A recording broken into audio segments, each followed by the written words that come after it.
Do you ever just get to wondering by the way things are today? So many on board the gospel ship and going different ways. If we all pull together like a family, me and you, would come a lot closer to doing what the Lord called us to do. Jesus built his church on love, that's what it's all about. Trying to get everybody safe, not to keep anybody out. The door is wide open and just as big as the Father's heart above. I'm glad he said whosoever will. Jesus built his church on love. When the shepherd found the lost sheep wandering from the flock, in loving arms he held it. He did not blame or scold. Now we could learn a lesson that will make our efforts blessed. Our methods and our message must be filled with tenderness. Jesus built his church on love, that's what it's all about. Trying to get everybody safe, not to keep anybody out. The door is wide open and just as big as the Father's heart above. I'm glad he said whosoever will. Jesus built his church on love. I'm glad he said whosoever will. Jesus built his church on love. I'm glad he said whosoever will.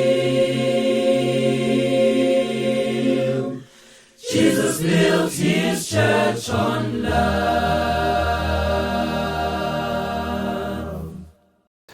Mukanzwa kunge ndiri kupopota handisi kupopota kutaurisa handitireseka saka tinenge tiri tese muchirongwa because ndoda kungotaura the laws of life.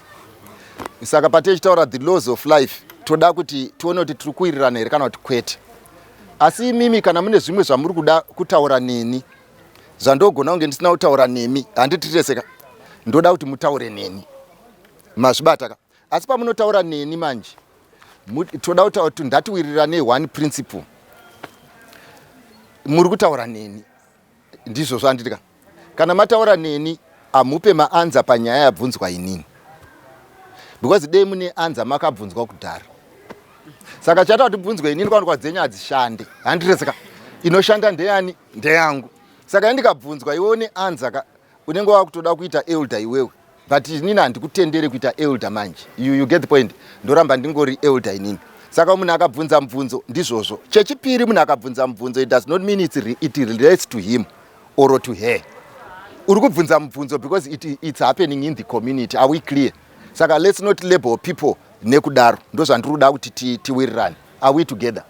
Now inini zvandoda kutaura nemi ndezvekuti izvo we are talking of a situation yekuti you guys now that you are ambassador, it's high time you need to discover yourself so that the woman or the man you are going to be will not surprise you. I hope I'm getting you are getting me loud and clear.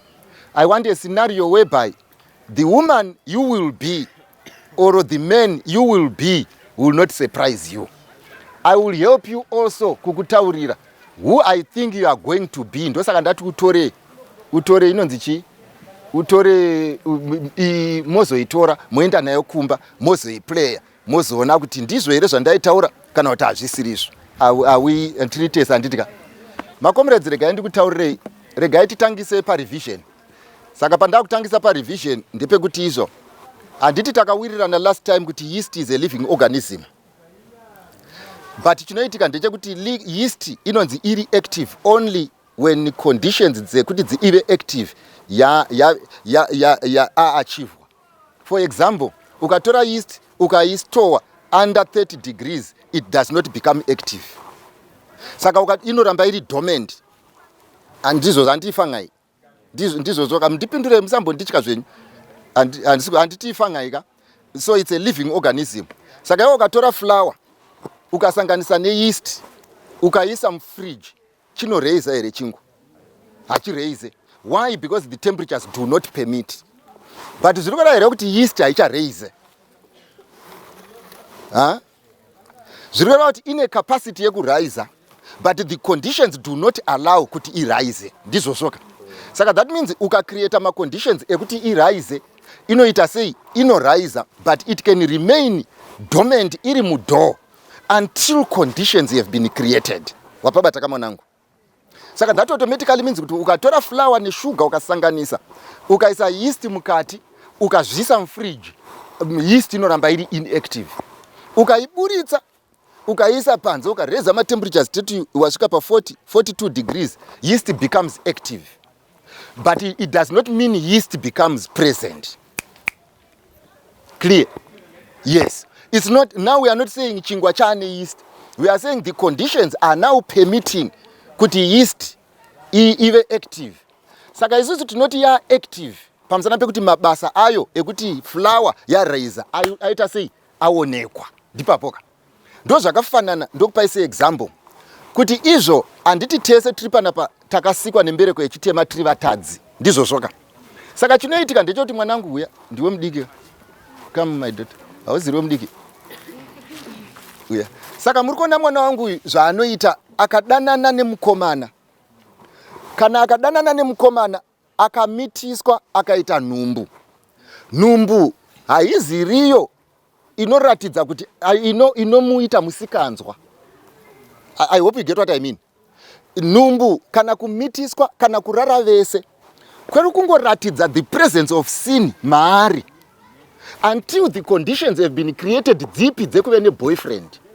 So when the conditions have been created, the yeast becomes active. So zvatirikuedza kutaura ndezvekuti izvo dei waitora relationship as door.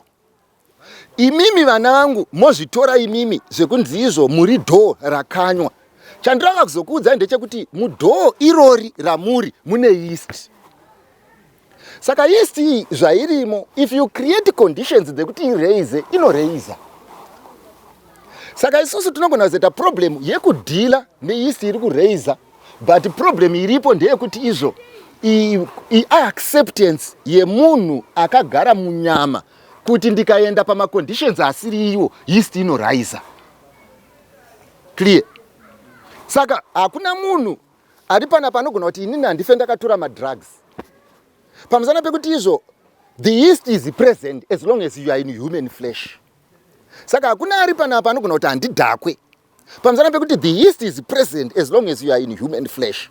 And hapana anoti inini handimitise kana kumitiswa.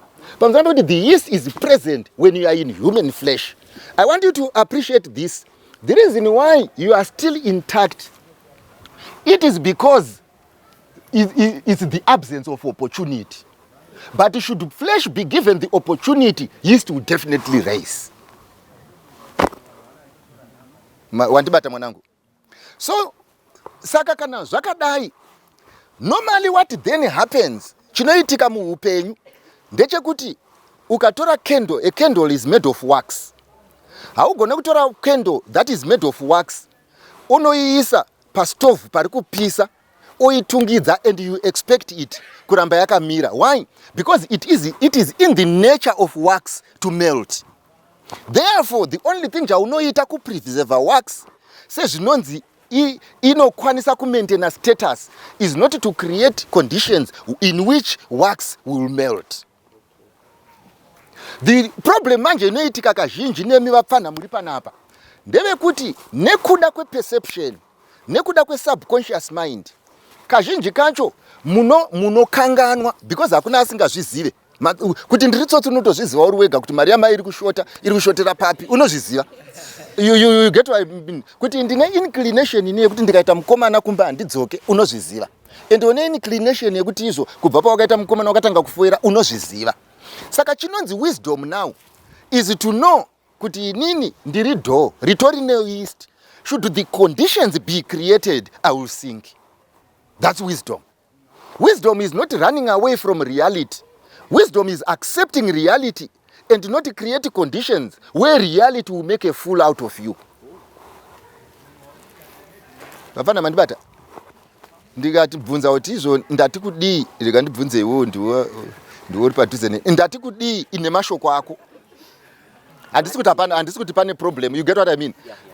I'm saying I may have expressed it differently, but what I want to know is mwana wangu chinoita kunzi munhu hanzi ipfambi. Do you get what I mean? Munhu anonzi pfambi munhu ari normal. Munhu anonzi pfambi munhu akatoenda kuchikoro. Munhu anonzi pfambi munhu anenge achitoda kunamata. Ndosaka tichipombera nepachechi nekupi tinenge titori neshungu. But munhu anonzi pfambi munhu akashaya wisdom yekuita sei, yekuziva kuti inini ndikasasikwa pane vanhu veopposite sex ndinosiyere kana ndatopfambi. You get the point? Haana kukurumidza kuzvinotisa kuti ndine problem already mandiri.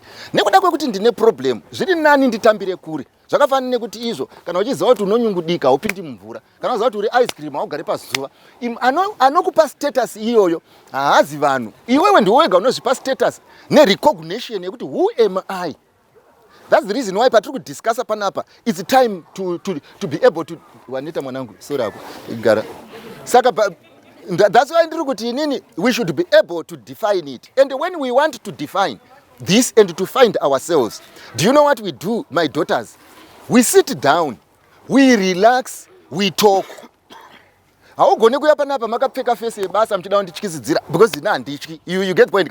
We sit down, we relax and we say what can we do with condition A so that we don't get into condition B? What can we do with condition C so that we don't get to condition D? Why? As long as we are discussing like that as friends, hatiiti problem. Why? Pamusana pekuti izvo we are not fighting. But by the end of the day, ndikange ndakamira kunoko ndichikudza kuti mumba mangu hausi kuzorara pamusana pekuti mudumbu mako mune doro. Saka unozopinda mumba mangu doro riri mudumbu rabuda. Iwewe manje yahondo. But taigona kunge takataurirana kuti mwanangu rinogona kusapinda mudumbu if the conditions are created and they are okay. And zvinonetsa futi kuzobatsira imi munozviziva munowirirana neni kuti chiri nyore ndechekusapinda mumaoko emukomana nekuti kubuda kunodhitemenwa naiye. Kwete nekuti iwe unenge wakuda kubuda unenge usingatatodiwo handiteseka. Asi kamwe kamoyo kanenge kachikudza kuti panapa pasiri right. Asi kubudawo kwacho shungu unenge unadzo. Handisi kuti vanangu hamuna shungu. Shungu unenge unadzo dzichiratidza kuti munhu ane shungu yekuti handisi kutomboda kurara newe, but shungu dzinopedzwa manje nekuti it's in the nature of ice cream kunyungudika pazuva. Saka unotozoti wapedza zvauri kuita utozoona kuti ndairasa mangwana handipami, but mangwana unoona uri musemu game because uri munhu.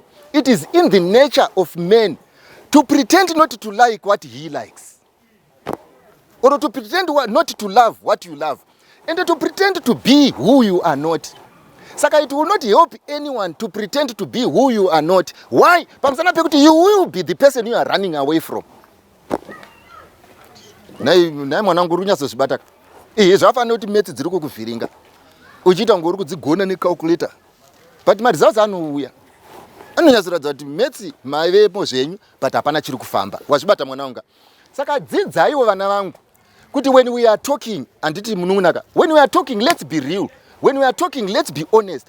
When we are talking ngatitaure real life issues. Ngatirege kunyepera kunge padonhangirozi kubva kudenga. Muri vanhu imimi munogara mustreet and by the end of the day pa internet muripo, Facebook munayo, WhatsApp munawo, mafoni munawo, vakomana munawo, vasikana munawo, vamwe mbanje makatomboitraya, vamwe doro munotomborima, vamwe ritori mudumbu izvo. Saka haikona kuya panapa obva wati izvo no my comrades hazvisiri izvo.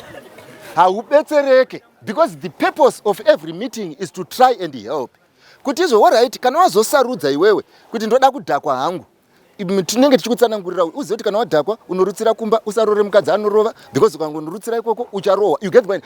Tinokupawo matipi ekudhakwa zviri smart zvekuti izvo unoenda kumba kwako uchivhara. Ndonge tinawo. Mazvibata vanangu. That's why I'm saying today we want to talk, because you have to discover yourself and you have to know who you are. And saka toda kuita real life talk. Here the challenges that you are facing and we talk about them, and after talking about them inini ndongo kupai final conclusion tomba taenda. I want you to tell me what are the real challenges that a person of your age faces in life, be it in dating, be it in courtship, be it in peer pressure, be it in drinking, be it in smoking. Let's talk about it. Mandibata kawaningina ndamboti muri kutaura nekuti mamwa here aiwa futi ndamboti hamuna kumwa here aiwa hapana zvandambotaura pascenario iyoyo saka paunenge uchitaura is not like ndati munomwa kana kuti ndatamu ende futi handina kuti regai handitireseka indiri kuedza kukutaurira kuti izvo kana wapedza kumwa paunonoperera ndepapi munongoti muchibuda mununa munochovha zvenyu kana muda unosimoka pamusana pekuti hausimoke zvichipinda mumapapu angu unosimoka zvichipinda mumapapu ako zvichipinda mubrain dzako uchifila hai uchiita zvese but chandokuda kungokudza ndechekuti hai inonakidza ka uri kumba kweumwe hai uchanyatsoibata manje pane umwe munhu arida mari yemanepi kuti hai because ukasvita mbanje manepi achidiwa zviri kuti mwana anaoka unogona kuona saakapfeka you get the point but kana afterwards unongozoona kuti no manepi ari kuita sei manepi ari kudiwa saka I want to talk to you kana tapedza kutaura ende ndakuudza kuti mukanzwa ndichita kunge ndiri kudaidzira handisi kupopota it's never in my nature to shout. It's in my nature to respect a point of view. It also helps me and it also helps you. You are my children. The reason why I am here, I have come to make sure that next year pamuri kuuya mane 1 year older. The challenges that we discussed today, someone will be helped. Mandibata here. Pana asata ambo data here pakati penyu. Handisi kuti chivi kana kuti achizi. Aiwa handisi kutaura nenyaya yekuti munoziva kuti I'm not saying everyone should. Pamusana pekuti ndoda kuti kana pane asati ndinobatsira asati you get the point ka kana mutese takambo handinoziva kuti taakutojamba crash taakutondatangira pakindergarten handizozoka handidi kuwesta time yangu ndichiti tiri kucrash is tisiri pane asati here ambodheta pakati penyu maambasada hapana yafai now sorry handida kuone aiwa vana usumudza akadai so hana vapi vari kunyepa ukaona munhu akangodai ruoko rwake akadai musikana wacho anogona kunge atori pana inhema dzoka munhu ane confidence ruoko runongosimuka zvakanaka handitireseka zvafanira zvikunzi pakanzi pane vane vakadzi iri panapa onai saka by the end of the day ndiyo dziri kutotaura kuti takatobva ikokoko kana musikana ari kufunga kuti ndicharoora takatopedza nditori nemukadzi I know it's a joke. Yeah, I know it's a joke. So that's what saka tiri kutangira pa level iyoyo tichienda ndoda kubvunza mumwe mubvunzo uri unobhowa pane here akambodheta munhu mukuru kwari you get especially zvekuti zvandiri kuedza kubvunza ka ndezvekuti like for example iwewe une 15 years handiti ka mukomana wako ane 22 kana kuti 23 ndo mabvunzira andiri kuita kuti munhu mukuru kuti handisi kuti waidana nako nemudhara but iworoziva kuti mudhara handiti ka kubvunza handisi kuti pane problem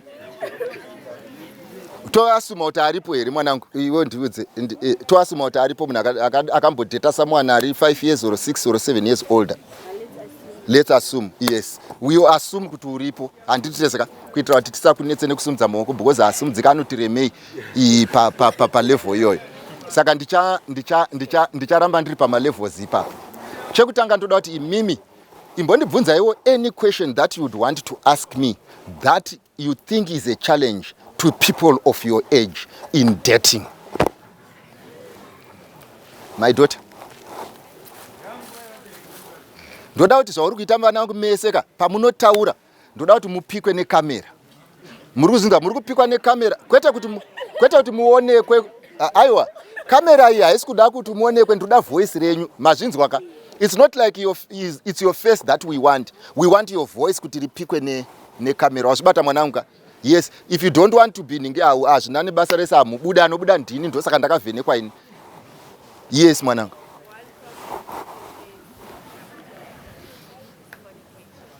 Hansi, one of the challenges that people face in dating is fornication. And I would be honest with you. Pakati pedu panapa you find kuti kana mese makambodata, especially at your age. Chances are 90, I'm not saying all of you, chances are 90 kuti izo the relationship was a bit promiscuous. Kana nchiti promiscuous, I don't mean kuti makaenda kunorara mese in bed. Ndiri kutaura kuti izo anditakawirirana kuti kubata nekurara zvakangosiyana results but zvakafanana handiti muriteseka. So by the end of the day iwe unogona kunge usiri kurara hako kunopedzisa iwe uchingoita zvekubata nekuita sei asi makangofanana zvangofanana vanhu vari kuenda kumarondera iwe uchiri pachitungwiza vamwe vamberi vamwe vakupi but bhazi rakangoita sei rakangofanana. Saka inini I'm going to respond to my daughter there, not to her, but to all of us, because there are two issues that are giving us problems, kunyanya, both in the church and outside the church. It is an issue of drugs and the issue of sex. But there is one thing that we have realized. Not everyone else who is sexually active wanted to be. But the problem there is people never realized how far they had gone until they had. You get what I mean? So zvinoitika ndezvinoti izvo unogona kufunga kuti ndiri kumanager when you are being managed by a relationship. So normally what happens is my relationships mazhinji atinawo, we don't run them. As soon as we get into a relationship, it starts to run us. Mandibata. Saka ndoda kuti titsanangurirane. Pandine ndataura zvamunofunga kuti azviite, moti zvino izvo zvazviite because of A. Kana mandataura zvamunofunga kuti zvinoita, musina kunzwisisa mondibvunza. Pakajeka handitireseka. Fine. Number 1, ndoda kukuudzai. Uya mwanangu, iwe ndiwe mudiki ndakuudza udaro. Pane umwe mudiki udarika iwo. Hapana. Anditi you are not a visitor. Good. If you are not a visitor, that's great. Saka uyu ndiye andichashandisa se example mapabata. Saka asi ndichashandisa vakati one day. Ndoda kutanga ndataura ndakuverengera statement yakanyorwa neumwe mudzimai anonzi Ellen White. Statement yakanyorwa nemudzimai anonzi Ellen White yandoda kukuverengerai ndeiyi. Inoti iyo: in obedience to God's law, man is surrounded with a hedge and kept from evil. Mapabataka. He who breaks down this divinely erected barrier at one point, he has destroyed its power to protect him. For he has opened a way by which the enemy can enter to waste and ruin. I will illustrate this one. Parikunzi God's law yakafanira kudai. Vapana uyai imi muri 5. Imi muri 5. It's for a while. Uyu ndoda kuti amire pasenda. Ndoda kuona kuti vanhu vangani vanogona shoulder to shoulder kuti mumusaraundi.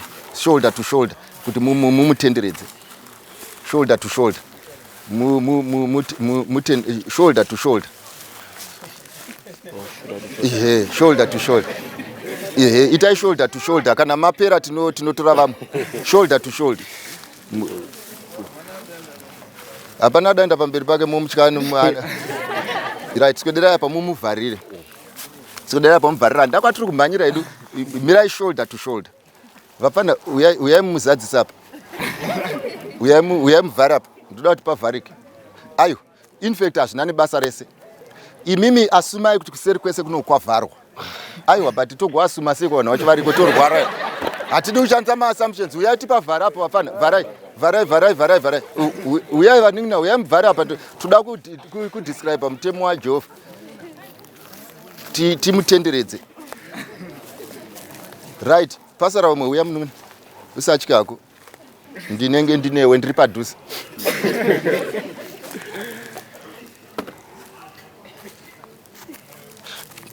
Right. Treat a second. Now this is what my Bible is saying. Irikuti Mwari akapa murairo. Anditireseka. Zvikanzi murairo wa Mwari is a hedge that has been put around here to protect here. Saka toda kutora for example kuti she is being protected from the outside uya mwanangu. Toda for example kuti munhu arikuda kukuvadza uyo nde uyu. But the reason why the devil cannot get to her, it is because there is a hedge that the Lord has built around here. Maybe let me give you a very practical example. You remember Bible not Job akanga akarurama. Saka paakanga akarurama zvikanzi ngirozi ndomva enda Satan akati kuna Mwari akarurama pamusana pekuti makamutenderedza neruzhowa rwani rwenyu zvikanzi bvisai ruzhowa. Kana ruzhowa irworwo painzi bvisai ruzhowa, Satan akanga achiti vhurai space ndiite sei ndipinde. Saka Satan paakavhurirwa space akapinda. Tinoti isusu Job ari pamuyedzo. mabata zvandotaura ari pamuedzo because space yavhurwa nani naJehovha. Asi manje spirit of prophecy iri kuti zvino nekuda kwenyama murayiro is a hedge around you. Iwewe ukavhura uri wega, hanzi zviri kuitika ndezvekuti space yawavhura Mwari haagadhe zvapinda neipapo ndezvako. Zvikanzi because by refusing God's law you have refused God's protection in that specific area. Munyatsonzwisisa zvaunotara because this was meant to protect you kuti uyo asapinde.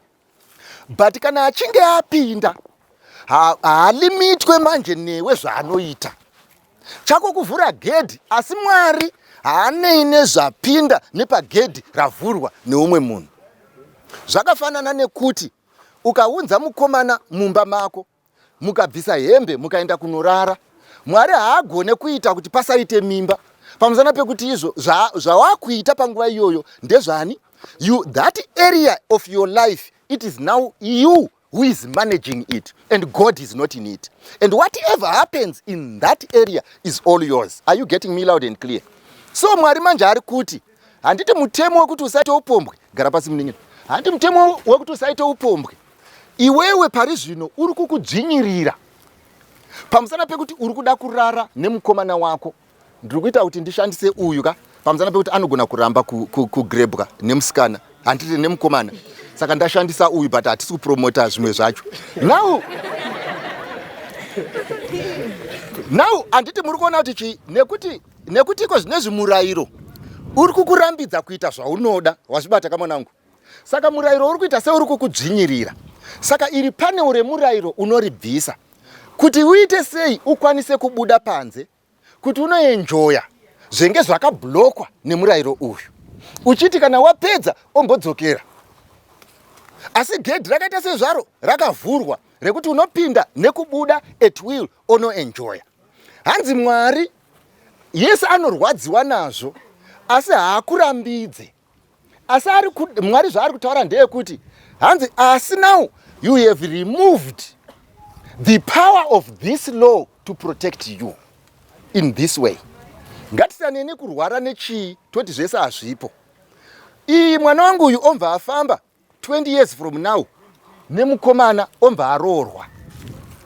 Zviri kunzi izvo kana waroorwa wapinda mumuchato, remember wakaramba murayiro uyu wekuti usaite upombwe. Saka hausisipo to protect you. Therefore this is what it means. Satan anotenderwa kuendesa murume wake kwese kwaanoda nekurara kwaanoda. Hauna kodzero yekuchema pamberi paMwari kuti murume asaite upombwe. Pamusana pekuti kudii? Pamusana pekuti wakati murayiro uyu hauna basa. Saka when you have removed this law, remember you have permanently told God kuti I don't need the protection of the law yekuti usacommit adultery, whether the garden boy ari kurara nemukadzi wako. Because that law is no longer relevant to you. Saka tinoita pati nemukadzi wako, toita madiro. Umwe achiuya nevhitsi achisumuka, weblue bed achisvika achisumuka, mukomana wekombo achisvika achisumuka. Because iwewe when you were still young and healthy you said this law handide Mwari, saka inini I don't require the protection of this specific law, period. Wawega. Mandibata mwanangu. Saka zvazviri kureva manje ndezvekuti pauri kurarama iko zvino izvi nemararamiro auri kuita, uri kuudza Mwari kuti pama areas echakati ndotamba ndega, pama areas echakati ndotamba ndega, pama areas echakati ndotamba ndega. Saka iwewe patichazobva panapa vana vangu muchigraduate kuenda kusenior youth, muchigraduate kuenda mese, murayiro wamaramba Mwari haanei nazvo, gedhi iroro harichavharwi, rinovhurika nekusingaperi kumba kwako, zvigure zvese zvicharidzira ngoma pamba pako. Ndo the first rule this law. Gara yenyu pasi vanangu. Saka by the end of the day, when this has happened to here, imimi tu hamsati maugara, imimi muri tu for 2 minutes yet. Saka muri kuona kuti nekuti uyu aramba murayiro neuyu aramba murayiro ndo problem iripo. Saka vanangu vazhinji ndoda kukuudzai kuti kwatiri kuenda uko, the greatest challenge that you are going to have in your relationship is promiscuity. Whether maakudheta as a senior youth or muri kudheta maroorana muri muchechi imwe chete, zvichanetsa pamuchauya pamusangano. Misangano yenyu inenge yakaoma. Inenge yakaoma pakuti kudii? Pakuti izo hafu yekempu unenge wakarara nayo. Saka tende unenge uchidzichinja, tende idzi dzichanetsa kumaneja. Kwete kuti youth ndio inenge yakagadwa. Kunenge kuchiti youth iri kubuda yakadai. Maelder ari kubuda yakadai. Madikoni ari kubuda yakadai. Pamusana pekuti imimi manje, the way you are living, muri kuramba murayiro waMwari uchati protector, especially pa property yedu. Zvichave wese pamwana wako. Pamusana pekuti uyu zvaari kuita uyu ari kunakidzwa nekuti ari kuzviita kune wangu. Ari kurara achichema nhasi ndini, ndichichemedzwa nezvinodiwa nenyama yako, nevanhu vawapedza kuinvite. Ina yangu ndichachema pamberi paMwari, yangu misodzi ichaderera, ichayerera. Mwari anoti misodzi yese inochemwa nemunhu ndinoigama. Whether yachemwa namainini vako, kana kuti yachemwa nababa, kana kuti yachemwa nani, misodzi iyoyo iripo. And Mwari anoti kutsiva ndekwani? Ndekwangu. Why? Because nhasi zviri kukurwadza, hazvisi kukurwadza because uri kushandisa sadza rangu. Asi mangwana uyu zvichamurwadza uchishandisa sadza rake. Imboimagine mukadzi adya sadza rako, energy yacho ari kuida uya nayo kuno kumusangano wematumba, shanda nesadza rako. Aiwa, ndinongobvunzawo kana ndimi ndiwo atenga sadza, upfu ndiwazadza. Andinoda kungokubvunza apa, kana nemuwo munozviona sekuti sadza nderako, mafuta ndeako, petrol ndeyako, mota ndeyako, ende mumota yacho yawatenga ndo matiri kurara. Wadya sadza rako, vabva kumba kwako, vodzoka futi kumba kwako for top up.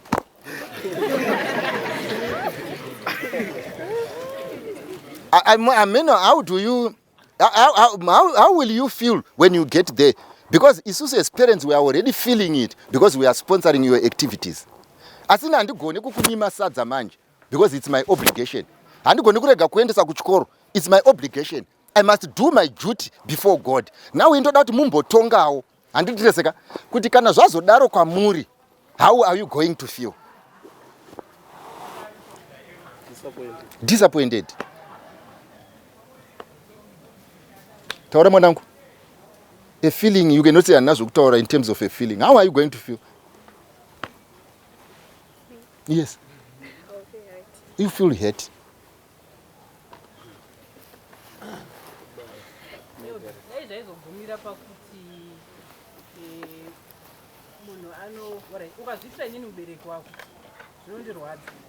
And maybe I can pray for you. But mukazvitira imimi mega manje ngerudo ajasadzara John kuba anoshandisa kuna Peter. End result ndeyekuti pane mwari kubayiwa nebanga kana angopfurwa nefuti because avazogolozvenza pain yake. Ndofunga imimi nyangwe unoziva kuti boyfriend yako chaiyo ikanzi ari kudanana neumwe munhu, it pains. Do you get the point? Now imagine it's your wife. Zvinotaurwa panapa namadha ndezvechokwadi, ndezvekuti izvo vanhu vachapfurwa nepfuti, kana kuti vachabayiwa nebanga, kana kuti vachapuwa poison vese. Why? Pamusana pekuti izvo we have removed the protection that was supposed to protect us. So the reason why now we stress on this law, it is not to protect ourselves only, because Mwari had protection, because Mwari hana girlfriend, Mwari harambwe, Mwari harore, Mwari hatenge pizza, Mwari hatenderere mumastreet. Anitorine problem ndisu. So this law vanangu makagara panapa, it was meant to protect you, not only now but in future. But unfortunately you feel hurt, you feel disappointed. You get the point. Mese muri kutaura zvamuri kutaura. That the way you are feeling is deeper than the way your mother is feeling. On issues of sex. Taurai. Donat munzwisise, the way you are going to feel, imagine you are dramatizing it, and you are trying to dramatize it because you are not yet there. Now imagine mdarasaru chera akagara apedza kukudropa omudza kuti muya munditora na 4 ende murume mukuru adriver achifunga kuti ndezvehomework when it's you who is going to be worked on. Wopinda mota ogara iye sebenzi, you get the point ka ana dambudziko munhu anenge achingoziva chete kuti zvanhu asi kufamba ndiwe. I want you to then say, if God is to judge you, nekuda kwekutaura kwamuri kuita kuti you will be disappointed, you will be what? How do you expect your parent not to be disappointed when the thing is happening? Talk to me. I want you to talk to me.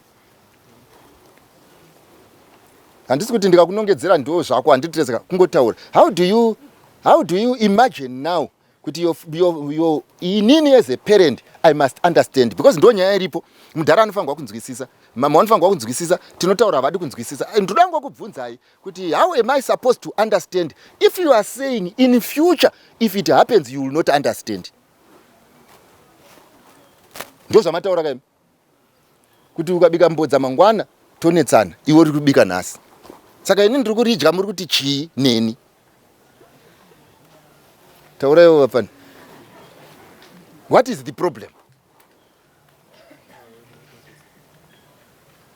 What is the problem, my daughter? How did you get there? How did you find yourself in here? Let's talk. How did you get there? To the extent you don't mind what happens to your mother. You don't mind what happens to your father. You don't mind what happens to your brother. You don't even mind what happens to you. You are only interested in this thing. How did we get there?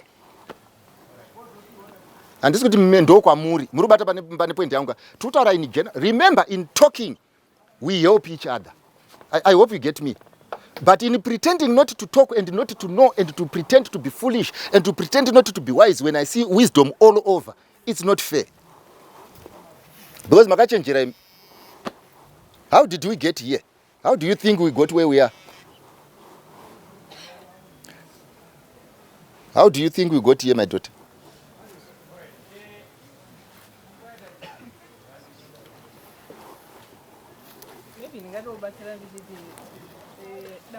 Ugarai. And I don't know the situation I suppose what the panapa I just check out what is very in very good deal. But I'm going to end going deep. So I don't expect I need to manage good can I would send out the Mama I didn't know what that was his intention. The guys who know that home situation. But you I don't test out what you can do and go. Don't you? It would see. So what was all talking done by blister? Go down Sanangura dance, I Ziamba Dabatwa note. Dirimo, Ndandara Kuzongo to Pepu, Dandatocha. Though the first concept, the first thing Vanang Chokwadi, we are failing to accept who we are. Tirivanu. Do you know, in Indakamira Panapa as an elder, I also accept who I am. Doranga rataganda ku South rimwe gore. Tiri ku South. Ndomva zvanzi izvo kwaitwa effort. Zvikanzi let us have an effort. Tichi visit the ladies of the night. Ndokumva amo yatopuwa ma area. Kuti munenda muna Smith, munenda kupi. Inda ndiri munyowani tichangosvika. Ndomva musi misondora ndasvika ndo mangwana acho paitanga effort. Saka my first Sabbath ndasvikapo mbatataurwa zvanzi effort iriko irutanga mangwana. Saka tinoenda tonovatora muma street, toenda navo ku nearby restaurant, we buy them food, we evangelize. Saka papuwa ma street ipasviko pandiri ndikati inini ku street handisikuenda. Skanzawa we need, there are people like us, they want us. Isusu tisine chokwadi tonovaudza ndikati ayu imimi ndokunyorai mazita panapa muchienda. Musi wamunodzoka ndendakamira padoti one mukadzoka mese makakwana. Hazvigone kunopinda mu game park ka uchiti hanzi izvo ndinoita miracle ndokwira mumuti ndojamba ndakambozviita. Hazviite. Handipinde mu game park. Pamusana pekuti izvo we are going to have a meal today. Remember, imagine 7 days having a meal with a lady of the opposite sex. You are going to build a bond. You are going to build friendship. Whether wakaendera Jesu. Zoto wakaenderei ingori excuse yekuenda. asi kudzoka kuchazotaura kuti akuita. Ndikati akwete, ndikatodza vakadzi vanga varipo, ndikati nditoshamisika kuti munhu ane murume unoti hanzi ari kunotora joyi mustreet, hanzi unomutengera pizza, vogara vachitaura nyaya, uchiti anodzoka mangwana. Hadzoki, vanhu vari kubuda havadzoka. Ende ndo pakaperera effort yacho, vakadzi vakambva vajamuka. Ndonga pamwe pese vaitya vakamirira kuti inini saElder ndigotaura. What I want to tell you ndeyekuti izvo, even an elder has to know his parameters. If you don't know your parameters unonyura haudzoke. Saka kana zvakadaro kumunhu mukuru nemi vana vadiki, the first thing chaunofanirwa kuziva, it's know your parameters. Number 2, munopinda mumarelationship musingazive kuti muda unoitei. Ndoda kuti mumbondipawo at random the benefit that you got out of a relationship yawakapinda, chawakadzidzamo. Handisi kuti musataure ndoza kuti ndati asime kuti hamuna umborara kana kuti kuita sei. Tunangoziva chawakadzidza, chawakabata, chekuti ungati izvo I am a penny wiser today. Chi rega nditange hangu pauriyo kungotaura chaungati wakabata, kana pasina hapana kwainge kutamba bhora asina magedhi kwewe. Handiti muri kuzvibata ka. Ndiri kutaura nevanhu 5, pavanhu 5 vandataura navo, the relationships were purposeless. And you know why you guys are in relationships? It is because everyone is doing it. And it's the in thing. And the people are talking about it.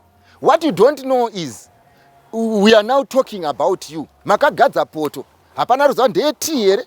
Hapana ruziva kuti ndeye porridge here. Hapana ruziva kuti ndeye mvura here. Ndomba mangoigadzawo muchingoiwokera nomwe wako muchitenderera everyday papoto yenyu. And imagine kana ndimo munopedzera maita kunge munopenga kwakuramba ingotenderera papoto. Muchingoti wewe poto iri kuitei. Munopedzera maibikisa tea. Hakuna poto ingangoveserwa motoka yongoramba ichingoveserwa nyangwe ndiwe munin'ina uchingodzitenga huni muchikutidzira, bhatirai magetsi muchikutidzira, poto munei hamuna chirimo. Kana mvura chayo hamuna, panozomwe anoti poto ingatsve rega ichingodira mvura, ndo time yemunenge muchingokisa pamusana pekuti ingoriwo poto yakagadzwa pamoto. Woti isi zvekurara yedu hatiite sei, ngatingokisawo sinzi poto itori zvayo pai itori pamoto. Mangwana makuseni ozoona kuti imi mvura iyi yatoone muswere yechibhoira, toita sei nemvura, zvonzi kanda masamba. Hauregi kukanda masamba. Saka unotanga wachikiswa opedzera hauri kungobatwa. Handitezeka. Kana utumira manudzi kwakunakidza. Why? Ipoto iri pamoto. The problem ndeyekuti poto yacho ambenge ichitsvagei pamoto kana pasina purpose. Vapana ndoda kukudza ichokwadi. Ma relationships aya tinawo. Tinoziva kuti a purpose of a relationship is to lead to marriage. But if people who are not intending to marry have a relationship, it is serving them well. Tingangoramba tikati chiti tinyepera vana baba vedu nana mai vedu, but issue iri panapa ndeyekuti muri kubenefita. Mubvunzo ndeyekuti muri kubenefitei. Hapana anogadza poto pamoto akaikutidzira, kutsvuka maziso kudai uchikutidzira poto. Zvonzi munewo kuti hapana, hakuna zvakadaro. Hamurware kaimi. Hamurware. Ende kana ndichikuasesai chokwadi vana vangu ka, ndichikuona zvamakaita apa, hapana anorwara apa. Ukaona poto itori pamoto, it's either iri kubhadhara. Umwe unogona kunge wakabva pahagi manje. Haichanakidza, handitezeka. Kukisa, muri kukisana, manje. Hazvichanakidza. Zvese muri kuita, hazvichanakidza. This is poto isina purpose is the first step into promiscuity. You may say whatever you want to say. Ndoda kuti mumboita argument yekuti it's necessary. Imimi mbotora sekuti munopenga. Ndozati konze zvamupenga, munoziva kuti it's not necessary. Ndoda kuti mumbopenga muchiti it's necessary. Why do you think it's necessary? Mabata mnyato wacho handa tabvumirana kuti uku kwamuri kuita kupenga. Handiti tiri kwamuri kuita kupenga. Saka musazoti kana munhu achipenga kasina umwe ake mapiritsi ake moti ndoko ndo zvaari. Asiri zvaari, akamwa mapiritsi anenge akatoita sezvake anenge akadzikama. Imbopengai and defend it. I just want you to defend it. Sekuti uri kudebate mangonzi defender a position. Ingopenga uchi defend. Having a relationship without purpose. Ayo vapana zera ndiri kuya kwamuri kagadzirira handisitombo hapana wandiri kuexempta panapa. Munhu wese ngaaite ready. My daughter, vasikana vanonzi kurumidza avo kutaura. Ingoidefenda kungopenga hako uchingopenga. Ingoidefenda semapengero anoita vanhu vari mustreet. Yes.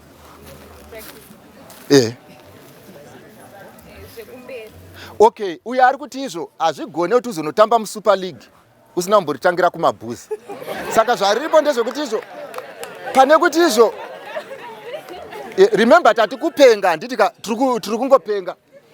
Ende unoziva zvandinoda kuitira, zvandiri kuitira kuti tipenge kudaroka, kuitira kuti mapengero acho kana achifanana nezvaunofunga umwe mapiritsi. Handitezeka mapiritsi anobva amwiwa. Ndakuda kukubvunzai ndatimbobvai mustate yedu yokupenga. Handitezeka. Ndiani anoda kunoroora munhu apractice kwemakore? Handisi kubvunza hangu ndiringo tambomira kupenga handitika tamupa pekutanga remember tataura tichipenga. Iko ndio tabuda mukupenga. Ndiani anoda kunoroora munhu ane CV yake inoratidza kuti izvo ndakazvitanga zvinhu izvi ndine 7 years, ndingati pa 9 years ndanda pa 13, ndikabva ndanosvika pa 15 years, ndingati masabhuku ese kwachiva anotondiziva, ukabvunza ninga anondiziva. Ndiani ari kuti kana zvazopera mapedza kuaccumulate, because vari kuti we want to accumulate the experience for future use. Who would want such experience?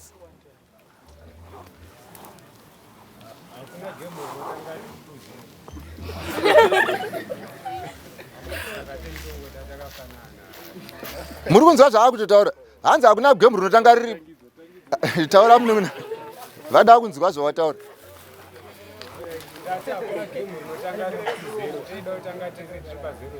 Itai soka kuti mimi musabude munengerekere, itai 1-1. Apedza. Hanzi hakuna gemu rinotanga riri 2-0. Iwa ungauya kumba kwangu uchitotaura kuti takakugweswa kudhara bheja. Akana ndichipenga ndo bheja handitezeka.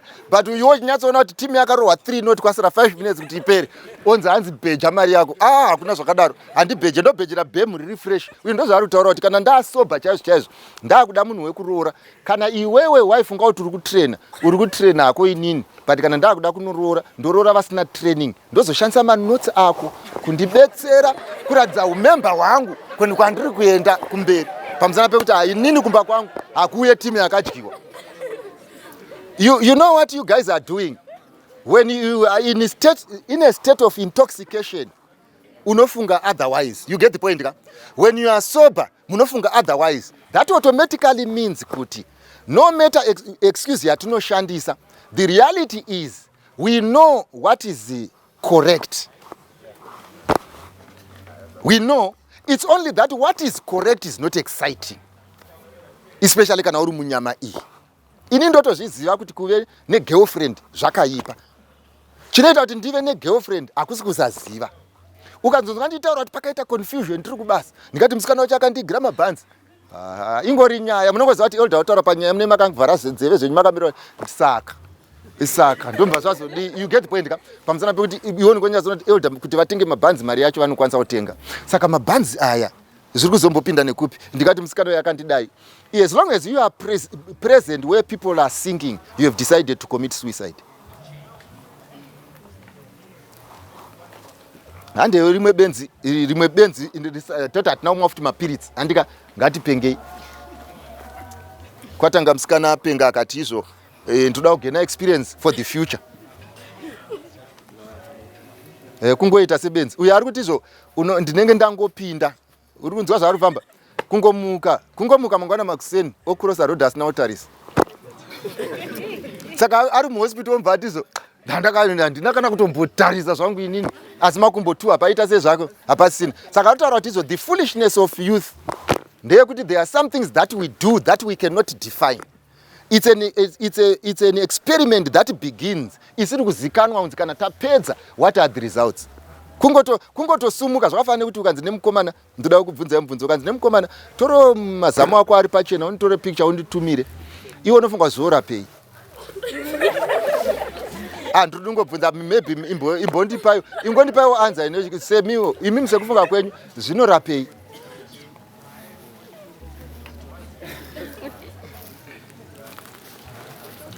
Alright, yafa sorry. Good. Uyo ari kuti izvo hanzi mafeelings angu ndati atsanangurei handitirezeka. Inondoda kungokubvunzai, kosei usina kungotora newspaper otsvaga musikana asina kupfeka otarisa? Why would pornography be so exciting? Why? Because you are watching your girlfriend. Sei usina kungoenda pa TV ungoona film. I'm asking, it's not a very complicated question, Andika. Why this specific one? And do you know why it is this specific one, my daughter? Come, sit.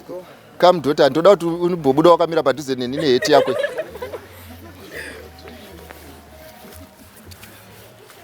Vanangu chokwadi ndoda kukudzai chokwadi chiripo. When people are engaged in sexual life, sex is not an activity of organs. Sex is an activity of the brain. So everything happens in the brain. And the brain tells you, I am happy, you are happy. But it does not. I want you to be. Regarding pay say example. Mwana wangu yari pano. Ndikati ndoda kukukisa. Izvezvi. Ndikamukisa. She may be embarrassed for life. But if a boyfriend does the same, delivers the same kiss, the effect is different. But it is the same. It's the same action, it's the same activity. For example, girlfriend, inini baba va mwana uyu ndikamubata shoulder. Apana chaanonzwa. Akasangana newe ukamubata shoulder. Automatically she feels different. Why? Because all the activity is not in the flesh. It is in the what? In the brain. Saka vanangu zvinoitika manje ndezvinoti. Pamunoenda paya muchiti muri kunoita date. Hamusi kuda kuno discover anything and experiment on anything. You are going to fulfill what the mind has been fed. Either through my colleagues, or through Facebook, or through WhatsApp, or through the TV, or through familiar talk. What you are doing, you are implementing a project that has been planted, or you are watering a seed that has been planted. Therefore, there is no way you can manage this relationship because you don't own it. You are not owning this relationship. Iri kuonewa nemunhu akaiintroducer. Saka ndiye anokuudza manje kuti wanakidzwa. Saka iwewe, all you are doing is you are carrying the body where the mind that has been fed with dirty material is leading. And when you get there, because the body is weak and the mind has led the body will accept gifts. Kuzogara papo nyama iri kutoda zvayo zvekutoti nyama itori ready ida kudorara zvotitosha kuti chiri kuitei tingatoita torara kudhara. You get the point. Nyama ndo zvairi kuda. Brain manje inoda kunyepera kutamba chitsotsi kuti handisi kuda handisi kuita sei. Brain iri kuziva kuti ini kwandatuma nyama icharara. Inini se brain ndichabenefita. Nyama haizizive kuti tiri kubenefitei. Nyama chayo kushanda. Vanangu ndo zvazviri kuitika muupenyu. You cannot discover yourself when the brain is full of material that you do not own. When it has been programmed somewhere else. Zvangu family kutamba video game. Vazhinji venyu mumaoko ema boyfriends enyu, you have video games programmed somewhere else only to fulfill issues. Ndo zviripo. Saka paunenge wasvika munhu arutamba zvake ma video game ake. Iwewe chako chete kungoti awana ma points mangano udzokera mumba kwenyu sebenzi. Odzoka next week kuzotamba ma video game odzokera mumba. And you know what? You have become a tool in someone's hands, and there is no way you are going to own yourself until the second coming of Christ, unless you learn to define who you have become so that you become who you want to be. That's why we need to be honest now to say, because it appears to be smart today, but I want to tell you very soon, payday is coming. My daughter. Yes, Sumuka mwanangu. Simuka.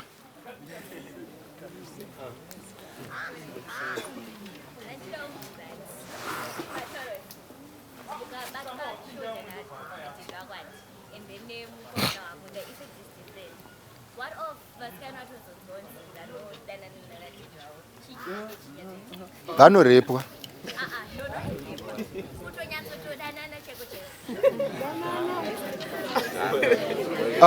apa yamandivhurira inyowani handireseka ndatotanga kunzwa wani uyu ari kuti izvo imimi mati musikana akabatwa nadhedhi vake hanzi anoningirikira ko muri kuti chi uri rava nadhedhi vavo in terms of age here kana kuti baba ake chaiwo chaiwo gara mwanangu alright hakuna munhu aiwa uyu aclarifya ati baba vake chaivo and I want to be honest with you hatigone kuramba chinhu chataurwa nemunhu ane kwaakachinzwa you get the point saka let's not be theoretical inini pandoziva ndiri kukupa okay inini kwandoziva ndoda kutanga ndakupa what I know practically panyaya dzekuti baba vanodanana nemwana zvandoziva favor game ramuri kutamba iri richakunyudzai some of you were supposed to be successful but nekuda kwekuti waconcentrate nechigame ichi you will never be successful. Some of you college muchainoiona uchinotora sisi vako vakuru pamusana pekuti kudii iwe uya concentrating too much on courtship without concentrating on life. Une vakomana vakawanda vaunoziva manhamba avo nemusoro but Pythagoras theorem haitogoni kana kukwana because mako makatozara kudhara. Ndikakubvunza panapa the law of motion unogara pasi ugotanga kutemwa nemusoro kunditsanangurira the law of motion but you are always in motion. Why? Pamusana pekuti izvo upenyu hwako iwewe hauchahutora serious. Vanangu, I want to be honest with you. The doors to success, the doors to a happy life, the doors to kusvika pamalevels ari pamusoro, they are very open. You are shutting them on your own. Hakuna kuzoti kana makamira moti izvo it's fate. It's not fate. Imimi makakomborerwa vazhinji venyu mugere pano mune mikana. Utori nemunhu ari prepared kubhadhara fees. But unfortunately you are concentrating too much because you are comfortable nekurara pamubhedha usiri wako. But ndoda kukudza very soon hapazoiti mubhedha womukwasha newako. Everyone anofanirwa kuzvimirira. Saka when opportunities are there, utilize the opportunities. When it's time to study, study. When it's time to fly, fly. And I want to tell you, pano pasa apa munongorwisana. And vanhu vacho vari murwisana, muri kungorwisana muri zvidzoi mega. Siyai kamutange makwira because it's not the last of success is never crowded at the top. Apa ndo pamunenge muchingorwisana muchirwira mukomana kana muri kumurwirei nokuti ana baba wane mota vamupa mota kuti auye nayo anotenga machips nemari yani nemari yekupiwa. And kana ndiwewe how can you depend on a parasite so kuti igokufidha unodyei pa parasite nokuti musavanongoiuraya iyo inobva yafawo. Saka what you need to do is make a name for yourself. Know who you are. Know where you are going. You have a destination. Mhepo dzimwe dzese dzenyika idzi rega dzikukurwe nehundi. Rega vanoroorwa kubva varoorwe. Rega vanotorwa nevembanje vatorwe nevembanje. Iwe usatange kusarudza pachakawanda vanhu kudai. Mirira pamusoro panorova mhepo apo uone kuti vangani vanosvikapo. Handiti munozviziva kuti pamunopedza form 4 munombouzwa kunzi iwa uende kuA level. Handi unozviziva uri wega uchitora bepa rako kuti izvo kana pane munhu asiri kufanga kutsvaga nzvimbo ndini ndotanga kutaurira vanhu kuti inini ndakagara ndisingadezve kuenda mberi nechikoro ndakanga ndichitofunga kuti vanhu vachinge ndapedza ndonopiwa chimunda chamudhara wangu ndorima hauna munda wacho munda ndowamudhara. Why? You have relegated yourself. I want to tell you whatever station you are going to occupy it's not the station that the Lord wanted you to attain. Iwewe most of you are busy relegating yourself uchifunga mukomana. Imagine kufunga munhu kusvika pakutadza metsi. Ichifunga munhu anofamba anodya sadza anorara kusvika pakuita confusion chaiyo yekuti izvo utadze kuziva kuti ndomuka nguva unomuka wakaneta. Why? Wongori paWhatsApp kusvika nguvai kusvika na12. What were you discussing uri a student? Ndine mumwe mwana wangu akagraduate aiko zvinezvi aita medicine. Ndakamufarira chinhu 1. Aigara ane ma-earphone and aidownloada material yake yemasciences aita. She was on her sciences achienda kubed on her sciences and you know why? Aitaura kuti I am an average student. I want to treat myself as a top student. As an average student, I'm going to do for an average student what I must do for her to pass. And she passed. That's stamina. Knowing where you are going and getting there. Haungangogara mumatende umu muchingoseka. Ende vamwe vanhu vacho munoseka nawo nyatso kuti hapana kwaari kuenda, hapana kwaari kubva, hapana zvaari kuita. You must learn to separate. You get the point. Ndikakutaura kuti izvo iyi type hatitambe nayo ndeye kumhorosana pachechi, iyi type hatitambe nayo ndeye kungoti makadii yenyu mwana wekwaJohn, iyi type hatitambe nayo pamusana pekuti izvo it's like you are carrying excess baggage that will give you problems as you climb the ladder. So vanangu maita yenyu, we spoke, tataura, I wish you well. Ndoda kuti pa ladder of life ka usadisturbe nesingadisturb. I pray for you, be sober vanangu. Ndoda kuti kana uchida kuzosvita mbanje dzisvute mberi, wane brain dzinokutaurira kuti dzinosvutika here kana kuti hauna. Asi ukadzisvuta iko zvino izvi dzikave damaged, you are not going to excel where you want to excel.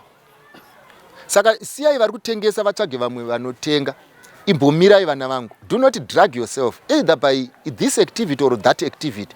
Just stand up and walk tall. Imbosumukai ndoda kuti tinamate. Sumukai kana pana nemubvunzo 1 wokupedzisira totaura.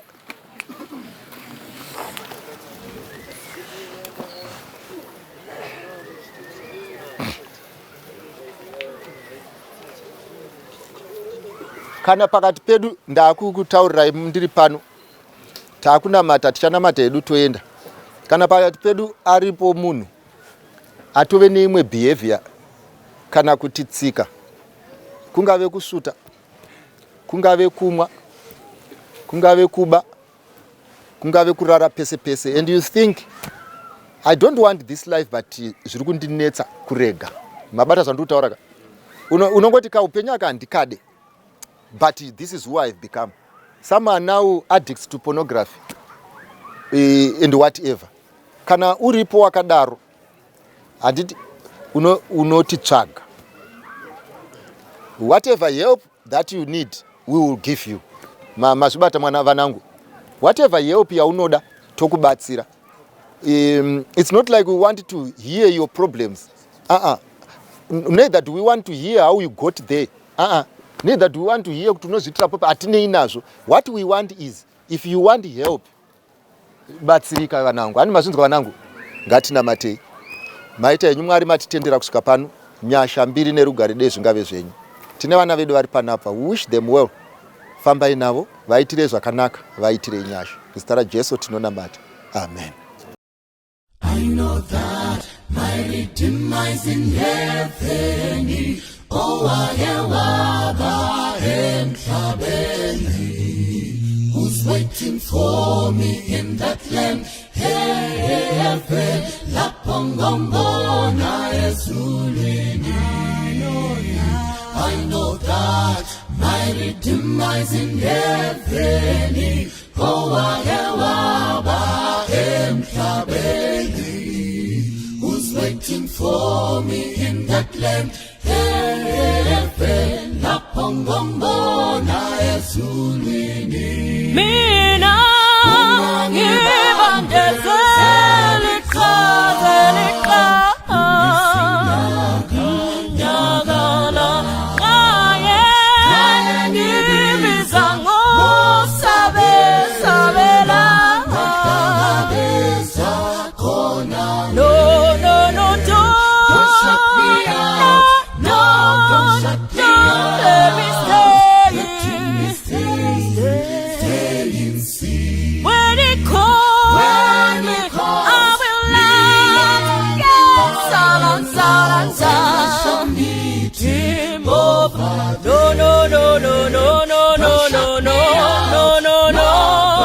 Don't let me stay.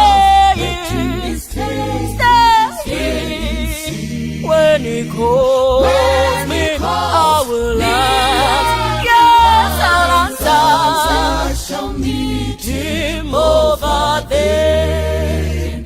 Gisamangala, Mirina, Biyamkumbula, Manina. How he laid the heavenly king, who's of Hela, Konala.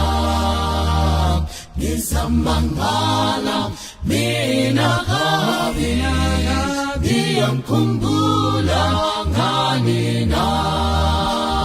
How he laid the heavenly king, who's of Hela, Konala. Mina, Selika.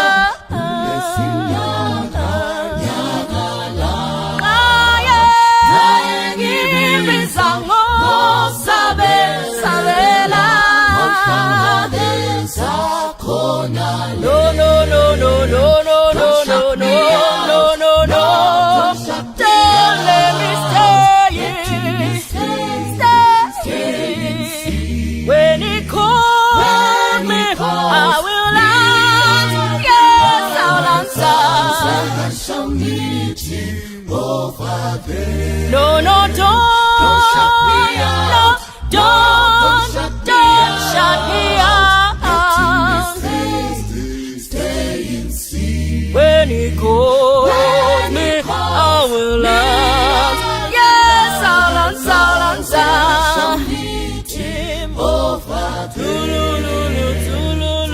I have lived a life of sin. Lord, I have strayed from your path and now I face your wrath.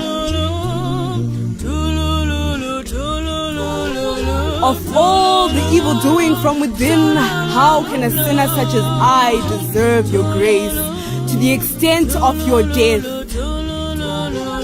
My Lord, your love and compassion no one can replace. I am in awe of your mercy. Never shall I stray from your call.